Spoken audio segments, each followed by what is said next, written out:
vamos a hablar de cuándo llevar el hámster al veterinario.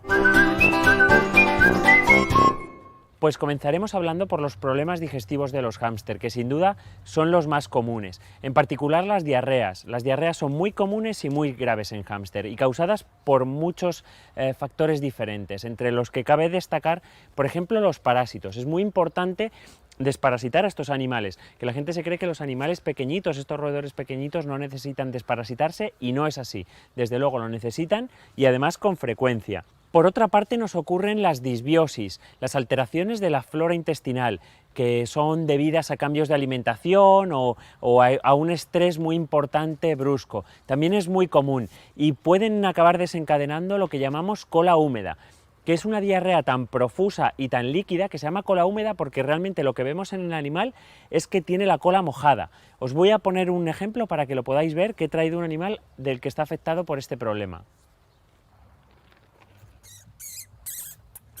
Es muy importante que cada día observéis la condición física de vuestro animal y que en particular os fijéis en la zona alrededor del ano, porque esta diarrea tan líquida, esta cola húmeda del hámster, puede hacer que en pocas horas el animal se deshidrate, se descompense y además que su final sea muy grave.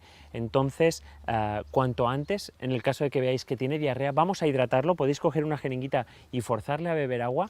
Y además también tenéis dos productos que podéis utilizar, como son el Flora Digest o el Vitasuero. Estos productos de Cunipic hacen que se restablezca la flora intestinal cuanto antes y que el animal se hidrate y capte los iones que ha perdido cuanto antes. En segundo lugar, y por orden de importancia, caben destacar las neumonías y procesos respiratorios. Es muy común encontrar hámster con problemas de conjuntivitis, rinitis y neumonía en general por condiciones ambientales, es decir, por ambientes demasiado cargados, demasiado fríos o demasiado calientes, por ambientes muy viciados y muy cerrados también. Aunque es verdad que los hámster aguantan bien las condiciones climáticas frías, es muy importante controlar que estos cambios climáticos no sean bruscos, es decir, que no pasemos de calor a frío rápidamente, sobre todo cuando ventilamos una habitación, por ejemplo, en invierno.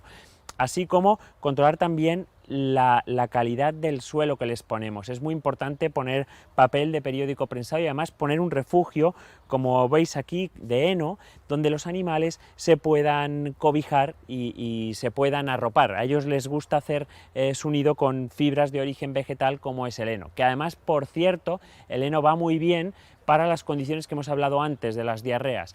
El heno controla muy bien los procesos digestivos y esa fibra va a hacer que el animal haga heces de mejor calidad y de más consistencia. Y por último os voy a hablar de otro problema común, de los problemas cutáneos, los problemas de la piel, alopecias, heridas y demás, que son muy frecuentes particularmente en hámster, tanto por parásitos externos. Es muy importante, insisto, desparasitar tanto externa como internamente a vuestros animales que viven en casa, no por ser pequeñitos debemos de dejar hacerlo.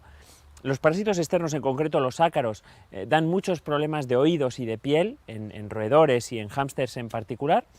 Y además también, si tenéis varios, las peleas entre ellos también origina que tengan muchas laceraciones y muchas heridas en la piel. Son frecuentes los hongos y además es muy común en ambientes que no están muy limpios. Por eso la jaula de los hámster se debe limpiar prácticamente cada semana y además se debe revisar todos los días, y el animal en particular todos los días, porque los animales pequeñitos se pueden enfermar muy rápido y cuando vayamos a verle vamos a tratar de cogerle y de revisarle por todas partes.